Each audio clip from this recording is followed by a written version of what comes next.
Hello and welcome to my global mobile progressive web app platform. In this video, I will go over how to customize your business profile information.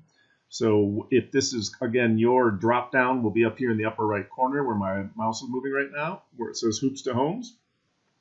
All you have to do is click right up here in the upper left corner on the opposite side with that little arrow, and it will pop out and you'll see the big menu, right? That's what we went over in the last video. So when we click this this link and open it up, it will show you all of the pages that are in the app, but haven't necessarily all been assigned to a menu. So this new page that I just created hasn't been assigned to a menu yet. If you hover over this, you'll see that you can view the page, you can edit the page, you can deactivate the page, you can trash the page, you could unpublish it so it's not visible anymore, or you could export the QR code, right? So this is the list of pages, not the menu. The menu, you can have any of these pages. In this case, we have the home, sold, about, contact us, and for sale in the menu. But this new demo page where I'm going to show you how to build a page like a video landing page or a video sales page really quickly. This is the page that we'll do it on. So right now, it's not assigned to the menu, but that is what is under the left link. You can see all of that control bar. If you click on the right side, this is where your app name is, right? And the description is generally just your app name, and then you have to have an alias, just this for the link shortener. Note that here it cannot be greater than 9 characters, and you'll have certain restrictions. So it doesn't matter what this name is. This is just so that you can view the app while it's being developed and show it to other people perhaps on your team. Where it is public, it's live so that people can see it by going online and hitting that URL, but it's not mapped across to your domain yet. So it would just be for internal use for you. Okay, this brand settings will be expanding over time to give you a little bit more options and flexibility, but you get to choose your primary brand color and your menu color, the loader color, the input text color, etc. and additional settings. So that's just a really short forward video. Again, if you do the drop down here, you will see that there is extra information in there that is important for you to read. No video, but important information to read about your app name, description, logo, alias, how to do a custom domain, and an app theme.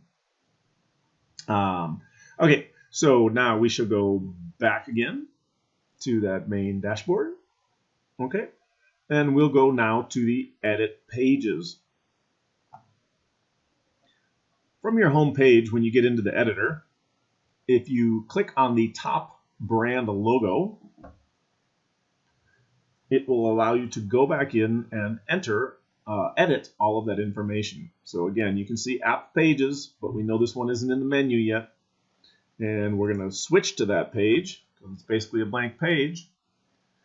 And if you click on this and it says click change brand logo, it opens up and shows you these are our basic industry templates. In this case, it was a realtor template that we started with. And then you can enter your business details, your name, phone number, like you have it in Google Properties, your description, your primary language, and your address and so forth so that your maps will show up right. And then your logo that is in your app and your app icon, which is what will be bookmarked on people's screens. Okay, as well, you can activate the m-commerce or appointment schedule if you have that in your package. So that's pretty much your main brand profile page. Okay, so that's what happens when you go to your top and hit change brand logo. It's actually your branding page with your business information, your maps information, your logo, your icon, as well as activating these two modules, which may be moved to another location at a later time. Sometimes the menus won't look exactly the same as they did in previous times. Okay, so now if you notice there are a bunch of icons up here. This is to preview the app. So this is to update the app on what you're working on right now, so that you can see all the changes, but until you hit the save and publish right here, it won't go live, the new changes that you've made. So updating the page is great. It allows you to see what changes you've made here, but the outside world won't see it until you hit the save and publish. Now on this side, that's just a preview to see it because this is a simulator, and then it will pop out a preview box that will show more exactly what it really looks like in a phone. This is your SEO. So that's just the URL. And then this is your meta title, your keywords, and your description, right? So you can do all your SEO for every page right in there very simply. Title, keywords, description, enter it, hit update page, and your page is SEO optimized. The themes generally just dark or light. The background is so that you can have a primary image so that it does the parallax, that nice look that's newer format where the text slides over a background image. So that's where you would set that. That's the menu where we're going next, and that is, again, all of the pages. Not necessarily what's in the menu, but the pages. So when you click the menu, you can see that the demo is not there, right? So on the pages, there's 1, 2, 3, 4, 5 pages, 6 pages. There's 5 pages plus this new demo page.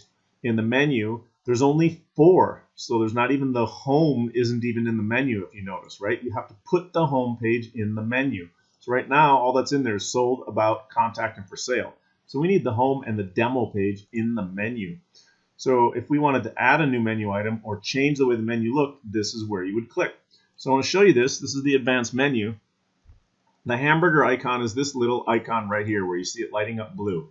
That can be on or off. I would always leave that on. Now your navigation, you can have the little swipe like you see here on the left, which is this, right? Little swipe. And the big swipe just puts this further across the screen. It's just preference. Versus raw text with icons, raw text or a small icon before the text, there are multiple different menu formats that you can have. You can choose the position of your logo. It's in the center here. You can move it to the left. You can move it to the right. The top bar menu is where you end up with items across the top here, right here under the logo and the top bar of the menu with the menu drop down. It generally looks cluttered on a phone, but it's not so bad on a desktop. Okay, and then landscape mode allows it to be able to turn and be rotated. Turn your social share app on, which is now widgetized. Hit save, and you have your new menu, which you can preview right here. Like if I went like this, you would see how different it looks. But I want to keep it the way it is, so I'm just going to go back. That's how you change your menu look and feel and style. Okay, so see here, home is assigned, but it wasn't linked. The sold, about us, and for sale are. The home and the contact us and the demo have not been linked, so we need to link those.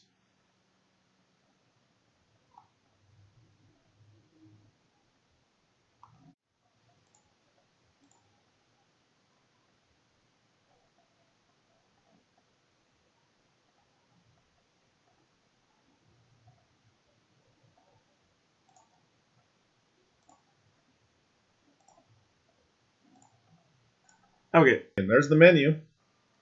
Shows featured, register, and share feedback. You do a preview.